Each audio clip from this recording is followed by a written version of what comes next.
মৰমৰ ছাত্ৰ ছাত্ৰীসকল, তোমালোকলৈ নতুন এটা ভিডিঅ' লৈ আহিছোঁ। অসম জাতীয় বিদ্যালয়ৰ ৪ৰ্থ শ্ৰেণীৰ আপোন পাঠৰ কাজিৰঙাত এদিন এই পাঠটিৰ ইয়াৰ আগত আলোচনা কৰা হৈছে, লগতে প্ৰশ্ন উত্তৰসমূহো আলোচনা কৰা হৈছে। কেইটামান প্ৰশ্ন উত্তৰ ৰখি গৈছিলে, তাৰে তোমালোকৰ লগত আলোচনা কৰিব আহিছোঁ। ইতিমধ্যে ১ নম্বৰ প্ৰশ্ন উত্তৰসমূহ আলোচনা কৰা হৈ গ'ল। আজি তোমালোকৰ লগত ২ নম্বৰখিনি আলোচনা কৰিম। আহাচোন চাওঁ আমি। ২ নম্বৰত আছে ২-৩টা বাক্যত উত্তৰ লিখিব দিছে। তোমালোকলৈ লৈ আহিছোঁ, চোৱাচোন। প্ৰথম প্ৰশ্নটোত আছে, বকুল আৰু জাহ্নৱীৰ মনত কিয় ৰং লাগিছিল? বকুল আৰু জাহ্নৱীৰ মনত বৰ ৰং লাগিছিল, কাৰণ সিহঁতে কাজিৰঙা ৰাষ্ট্ৰীয় উদ্যানখন চাবলৈ যাব। তাৰ পাছতে আছে, কাজিৰঙা ৰাষ্ট্ৰীয় উদ্যানত বকুল জাহ্নৱীহঁতে কি প্ৰাণী দেখা পালে? কাজিৰঙা ৰাষ্ট্ৰীয় উদ্যানত বকুল জাহ্নৱীহঁতে সুগৰি পহু দুটা পোৱালীৰে সৈতে এজনী বনৰীয়া গাহৰি দেখিছিল। বাটত সিহঁতে দৰিক এইটো চন্দ্ৰবিন্দু হয় ওপৰত দেই। দৰিক, বন কুকুৰা, গুই ওপৰতো চন্দ্ৰবিন্দু আছে, জহামাল, কেৰ্কেটুৱা, লাজুকী বান্দৰ, নানান প্ৰকাৰৰ চৰাই-চিৰিকটি, গঁড়, বনৰীয়া মহ আৰু বনৰীয়া হাতী দেখিছিল। তাৰ পাছৰ প্ৰশ্ন গটোত সুধিছে, চোৰাং চিকাৰীয়ে কি কৰে? চোৰাং চিকাৰীয়ে জীৱ-জন্তুবোৰ মাৰি তাৰ মঙহ আৰু অংগ-পতংগবোৰ বিক্ৰী কৰে।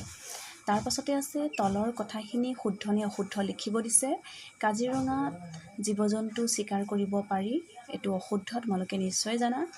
বকুলহঁত কাজিৰঙা ৰাষ্ট্ৰীয় উদ্যানৰ ভিতৰলৈ গাড়ীৰে গৈছিল, অশুদ্ধ, যিহেতু হাতীৰে গৈছিল। তোমালোকে পাঠটো পঢ়িলে নিশ্চয় গম পাবা, পঢ়িছা যদি। কাজিৰঙাত বনৰীয়া মহ পোৱা যায়, শুদ্ধ, কাজিৰঙাত বনৰীয়া মহ পোৱা যায়। ৪ নম্বৰত আছে, যাতায়াতৰ বাবে মানুহে হাতী ব্যৱহাৰ কৰে। বকুল জাহ্নৱীহঁতো কাজিৰঙাৰ ভিতৰলৈ হাতীৰ পিঠিত উঠি গৈছিল। হাতীৰ দৰে আন কি জন্তু মানুহে যাতায়াতৰ বাবে ব্যৱহাৰ কৰে? এখন তালিকা কৰাচোন। যাতায়াতৰ বাবে ব্যৱহাৰ কৰা জন্তুবোৰ হ'ল ঘোঁৰা, গাধ, উট, হাতী, গৰু, মহ। এইবোৰ আমি যাতায়াত হিচাপে ব্যৱহাৰ কৰা দেখা পাইছোঁ, হয়নে বাৰু? তাৰ পাছতে আছে ৫ নম্বৰ, বুজা আৰু লিখা। ৰংটো আনন্দ আছে। এতিয়া আমি গম পাইছোঁ যে একে অৰ্থ বুজোৱা। মৰম হ'লে কি হ'ব? মৰম হ'লে চেনেহ হ'ব, লিখিব পাৰোঁ আমি, চেনেহ। তাৰপিছত নিৰ্জুটো আমি সৰল লিখিব পাৰোঁ, সৰল। তাৰপিছত ইংগিত মানে আমি সংকেত দিয়া বুলি ক'ব পাৰোঁ, সংকেত। তাৰপিছত আছে ইচ্ছা বুলি কোৱাৰ লগে লগে আমি বাসনা। ইচ্ছাকো অনিচ্ছা নিলিখিবা, বিপৰীত হৈ যাব, বাসনা।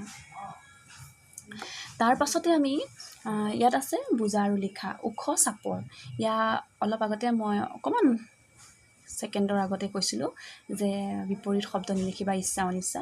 ইয়াত কিন্তু ওখ চাপৰ আছে, সেইটো কাৰণে আমি গম পালোঁ যে ইয়াত বিপৰীত শব্দৰ কথা কৈছে। ওখ হ'লে চাপৰ দিছে, ইচ্ছা হ'লে কি হ'ব? অনিচ্ছা।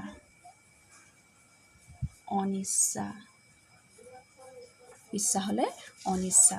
তাৰ পাছতে আছে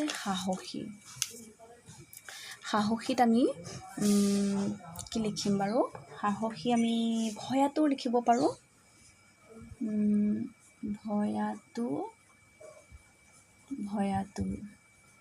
আমি ভয়াতুৰ লিখিব পাৰোঁ। তাৰ পাছতে আমি সময় হ'লে, সময়টোত আমি অসময় লগাই দিলে হৈ যাব। তাৰ পাছতে আমি লিখিব পাৰোঁ, উৎসাহ হ'লে নিৰুৎসাহ। ডাঙৰ হ'লে আমি কি লিখিব পাৰোঁ বাৰু? ডাঙৰ হ'লে সৰু। সুবিধা আৰু গম পাইছা তোমালোকে, অসুবিধা। আজি ভিডিঅ'টো ইমানতে সামৰিছোঁ। বাকী তাৰ পাছৰ পাৰ্টটো তোমালোকলৈ পাছত আগবঢ়াম। আজি ভিডিঅ'টো ইমানতে সামৰিছোঁ, ধন্যবাদ।